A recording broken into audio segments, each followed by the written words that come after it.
fun. I had some fun with you. I gotta make sure I get this right because I ain't writing no notes. I probably should have wrote some notes, but I didn't. As you can tell. I'm kind of tired. I just ate my dinner. My dinner! I had potatoes, Bonaparte style. And I ain't got no light in my room, so I ain't writing no notes. But let me make sure I get this right. Alright, make sure I get it right.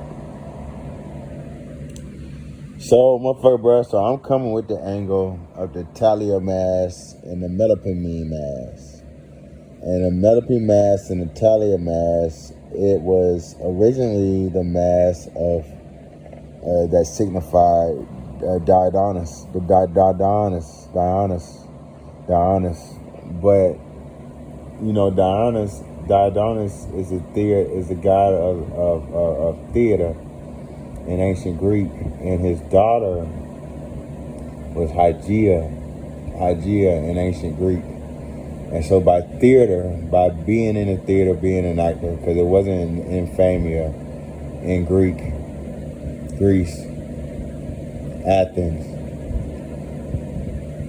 Motherfucker, bro. So, pardon me, Athena, not Athens, Athena. So, motherfucker, bro, in there not being Infamia, they had the theater of Diodonis. So they generated money for their economy by means of the theater. Yeah, and it was means for entertainment. Yeah, and their poets and all their actors. Motherfucker, bro, they were like significant people in culture. And now you can see the oath of the dog, the oath to the dog. And then that's when Plato was talking about the more signified people in culture were really the stupidest people in culture. But the people who were not prominent, they were more intelligent. That's what Plato was saying. But now you see the poison with Greek culture. So just a little side fact.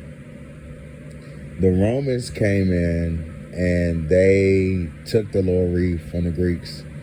And the laurel wreath with the Greeks was means for theater and art and drama. Motherfucker, bro. So they had, in poetry, so they had the laurel wreath, and they also had the Talia mass and the Melpomene mass. And also with the Talia mass and the Melpomene mass, that's how you can come in and see Greek reform. Yeah. Because originally, motherfucker, bro, the light-skinned men were the feminine ones, and they put on the mask. And the dark-skinned men, or the darker men, were the masculine men, the swarthy, and they put on the mask. They put on the mask. And now, in me saying towny, you can come to understand the saying that is swarthy. Someone who is towny is swarthy, but if you have the vocabulary and it's known that you call people towny, now you can say swarthy, and you can divide Italians and Portuguese from white, and Spanish from white. Yeah, because you're doing it by swarthy. Now you separate them for white. So you think a Negro had these words in his vocabulary in 1693? Bewitched? No, that's the big joke with bewitched.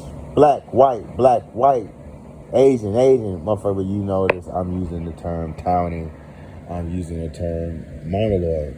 And just to be for real with you, give you another fact.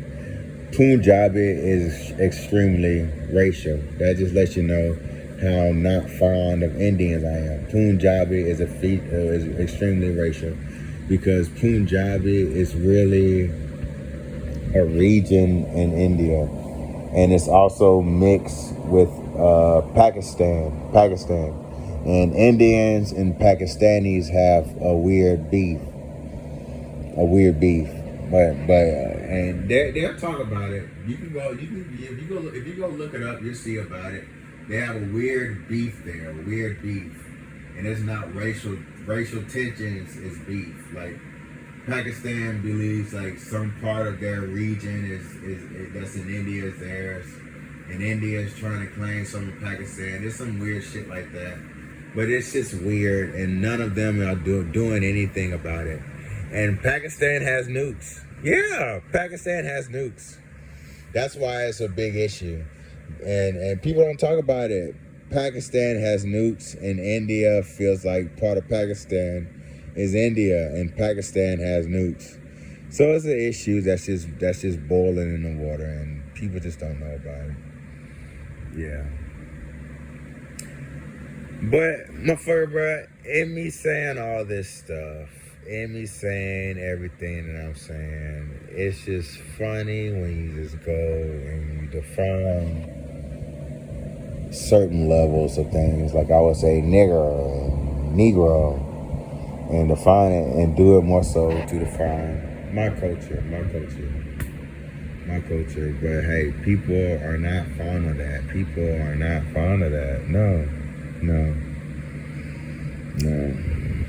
And I would come in and use my guide, the guide adjustment, to be able to litigate everything that I'm litigating. And then my guide would give me the vocabulary. So, motherfucker, bro, now you see that Negro, that dog, that cynic that I don't like. Motherfucker, bro, that cynic, that asshole who has his vocabulary and he doesn't have the money to upgrade his shit. So now he's a cynic, and he's making the money that he's making, and he's not a rich man, and he's a cynic just because of the life that he chooses. And it's not necessarily nothing to excess and know thyself, and certainty leads to insanity. It's not that necessarily, but it's just a cynic that has his life, and hey, that's his life. It's a cynic. Yeah. So there's assholes out there who are fucking cynics, and they don't want to learn nothing new. They're cynics. A cynic thinks that all people are just out for their own gain. They're a cynic. A cynic thinks that there's no person out there does something for the greater good. A cynic doesn't believe that. No. A cynic says, hey, there's no person out there that just does something for the greater good. I'm a cynic. Yeah. And then a cynic has an ostentatious contempt for ease and pleasure. So someone will become a cynic and they have an ostentatious contempt for ease and pleasure. Yeah.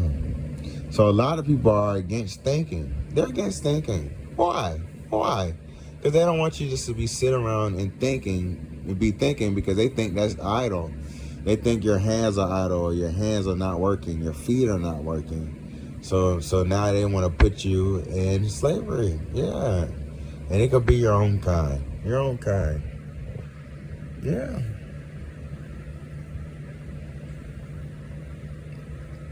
My grandpa had a thing, man. He did not want to cut the grass. So guess what he did? When my grandma told him to go outside and cut the grass, he didn't say no. But he went outside and he did a bad job on purpose. Why? Because he didn't want to cut the grass. Because cutting the grass is just like farming. Motherfucker, you have the little machine follow behind you. And motherfucker, you're just following the straight line where the overgrown crop is growing. And he did that farming bullshit for so long, he didn't want to cut the grass.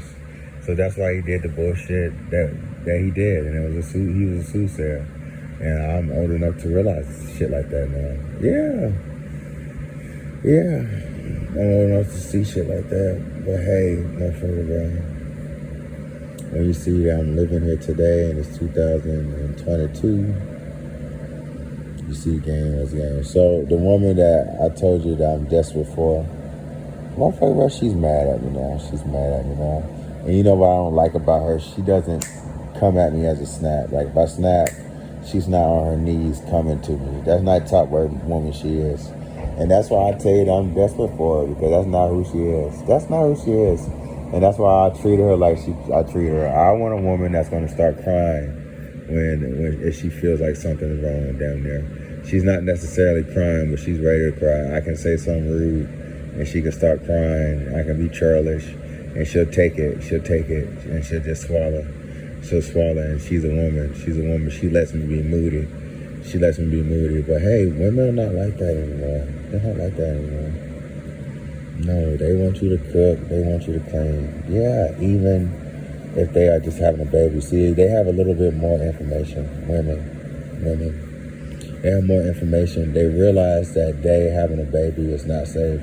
Before, they didn't know that having a baby wasn't safe. They just thought it was a part of life.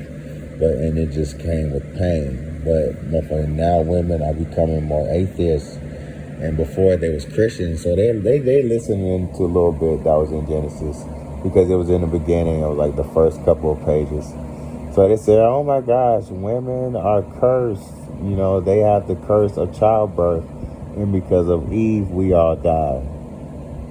Christians could realize this, so they thought that they had to prolong the life of their race and their men, and that's why they were such white supremacists. Yeah, just to be frank. They either wanted to come to America and live their life as white supremacists and they thought they were special, or they were white supremacists and they can pass in a white supremacy. But now I'm talking about Ben Franklin. Yeah, Benjamin Franklin. And I'm making you think about some things. Making you think. That's all I'm doing. Making you think. But hey, there's a God out there that doesn't want you to think. He doesn't want you to be idle. He doesn't want you to be in muse. He doesn't want you to be muzzled. So you can figure something out. He doesn't want that. He don't want that. Instead, your own kind is ready to put you in slavery and make things about Negro. Hey, yeah. You lost your mind.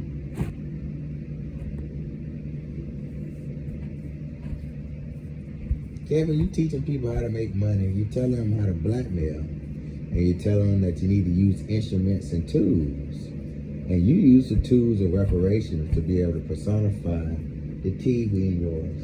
Yeah. It was just an instrument. And I got more than what it was intended. You just use the information of reparations for your own ass.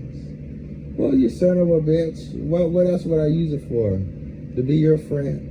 I could be your friend without reparations. And I don't want to be your friend. Yeah. So fuck you and fuck those reparations.